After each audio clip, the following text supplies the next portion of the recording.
আমরা আমাদের সম্মানের জন্য এখানে এসেছি। আপনি আমাদের সম্মানটা বাঁচান ডাক্তারবাবু।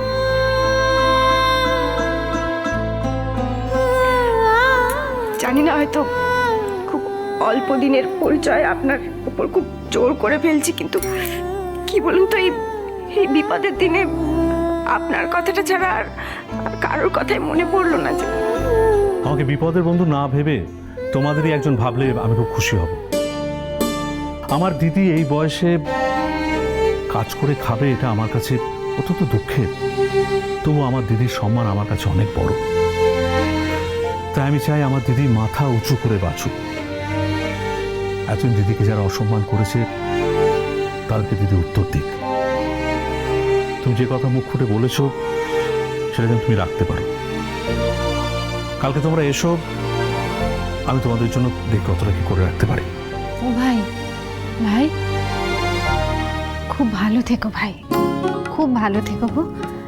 আমি ঠাকুরের কাছে প্রার্থনা করি সারা জীবন ভগবান যেন তোমার মনটা এমন ধারাই রাখেন, সারা জীবন যাতে মানুষের পাশে দাঁড়িয়ে তাদেরকে সাহায্য করতে পারো।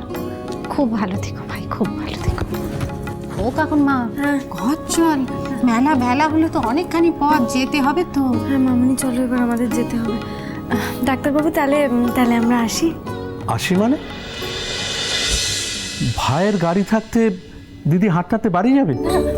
এতে ভাইয়ের সম্মান থাকবে? ভাইয়ের গাড়ি থাকতে দিদির বাসে ট্রামে করে বাড়ি যাবে, হ্যাঁ? এতে আমার সম্মানটা থাকবে একটু? চলো আমি তোমাদেরকে নামিয়ে দিই। এসো এসো দিদি।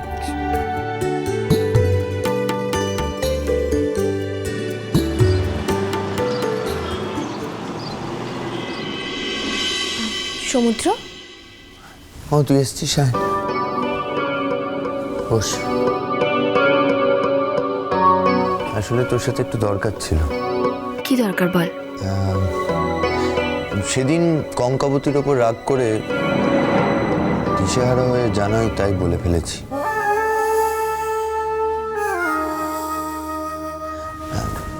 দেখ সায়নী, তুই তো আগাগোড়াই আমার খুব ভালো বন্ধু। মানে আমি সব কিছু তোর সাথে শেয়ার করতে পারি, খোল্লা কথা বলতে পারি। ইভেন আমি যখন তোকে আমার বাড়িতে এসে অভিনয় করার কথা বলেছিলাম তখনও তুই কোনো তর্ক করিসনি, রাজি হয়ে গেছিস। এবং আমি সত্যি বলছি, তার জন্য আমি গ্রেটফুল। হ্যাঁ, তো এখন এসব কথা উঠছে কেন? মানে এখন তো সময়টা অনেক বদলে গেছে, তাই না? কথা উঠছে তার কারণ হচ্ছে এই বাড়িতে একটা কথা শোনা যাচ্ছে এখন, যে আমার সাথে নাকি তোর বিয়ে। নাকি? দেখ সায়নী, বিয়ের প্রস্তাবটা আমি দিয়েছিলাম, এটা ঠিক, কিন্তু একটা নির্দিষ্ট পরিস্থিতি ছিল তার।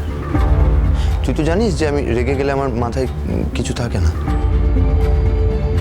আর স্পেশালি রাগটা যদি কঙ্কাবতীর ওপর হয় তখন তো আমি সমস্ত কিছু ভুলে যাই, মনে হয় পৃথিবীটাকে ধ্বংস করে ফেলি, নিজেকেও।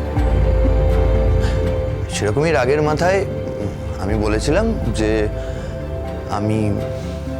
আমি কঙ্কাবতীর সাথে থাকতে চাই না এবং নতুন করে বিয়ে করতে চাই। তো এই কথাটা বলাতে বাড়ির সবাই বলল যে বিয়ে যখন করবি তাহলে সায়নী নয় কেন। আমি তখন বলে ফেলেছিলাম যে এতে আমার কোনো আপত্তি নেই। তুই কি তার জন্য এখন রিপেন্ট করছিস? তুই কি কথা বলছিস বলতো? আচ্ছা সায়নী, তুই আমায় একটা কথা বল, আমি তোকে যে চোখে দেখি বা তুই আমায় যে চোখে দেখিস তাতে কি এই অবাস্তব ঘটনাটা ঘটতে পারে? সমুদ্র, তুই ঠিক কি বলতে ডেকেছিস বলতো আমাকে? আমি বলতে চাইছিলাম যে এটাও একটা অভিনয়।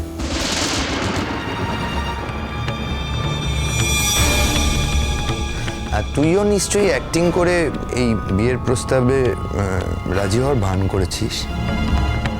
আমি অ্যাক্টিং করিনি। মানে? আসলে তুই কোনোদিনও বুঝিসনি যে আমি তোকে ঠিক কতটা ভালোবাসি।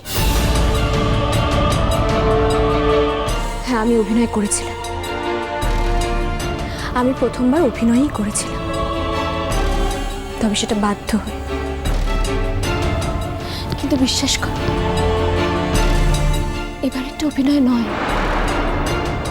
আমি আমি সত্যিই চেয়েছি, আর তোর কথাগুলো আক্ষরিক অর্থে বিশ্বাস করেছি। এই বাড়ির সবাই যা চেয়েছে তাতে আমি অমত করিনি, কারণ আমিও তাই চেয়েছি। কিন্তু আমি তো তোকে সমস্ত কথা শেয়ার করেছি সায়নী। কঙ্কাবতী সম্পর্কে আমার মনে যে ফিলিংসটা আমি তো কখনো কখনো তোর কাছে গোপন করিনি। করেছি বল? না, করিসনি তো। কিন্তু দেখ, তাও তোদের মধ্যে সেই মিসআন্ডারস্ট্যান্ডিং, আর সেই মিসআন্ডারস্ট্যান্ডিংটা এমন একটা পর্যায়ে পৌঁছে গেছে যে তোদের সম্পর্কটা ভাঙতে চলেছে। তুই যতই ওকে ভালোবাসিস, কঙ্কাবতী যে তোকে ভালোবাসছে না সেটা তুই খুব ভালো করে বুঝে গেছিস। তা সত্ত্বেও এখনো তুই একই কথা বলে যাচ্ছিস সমুদ্র।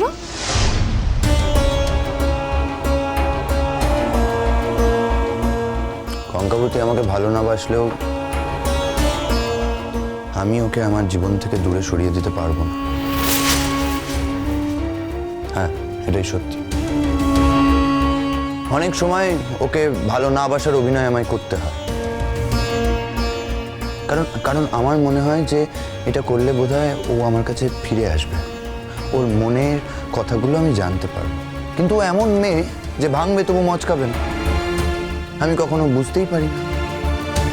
তুই ভাবতে পারবি না, আজ পর্যন্ত ও কখনো বলেনি যে ও আমায় ভালোবাসে, কখনো বলেনি যে আমাকে ছাড়া ও থাকতে পারবে না।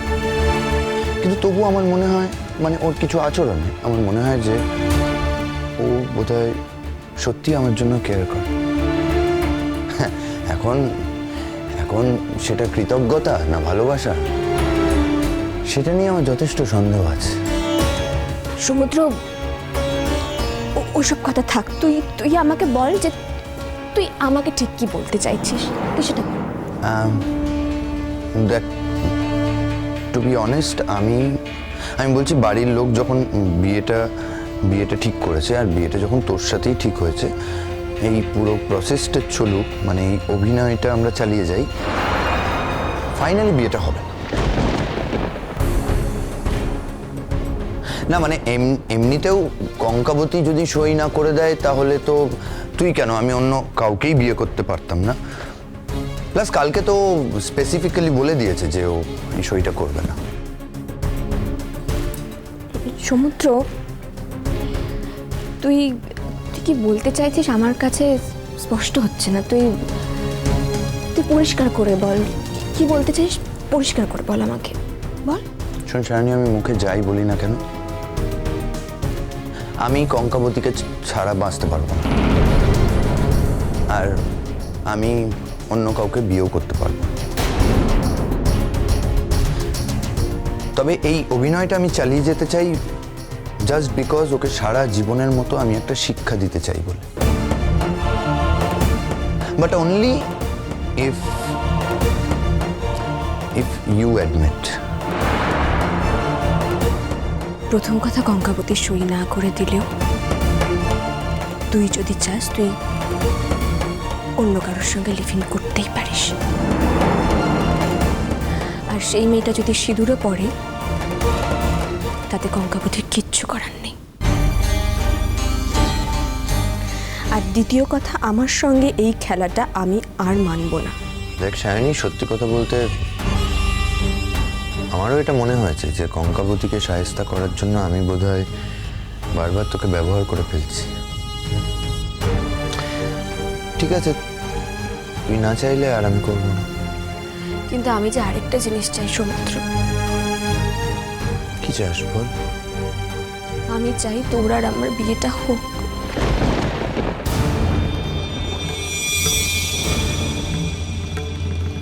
কি বলছিস তুই এসব?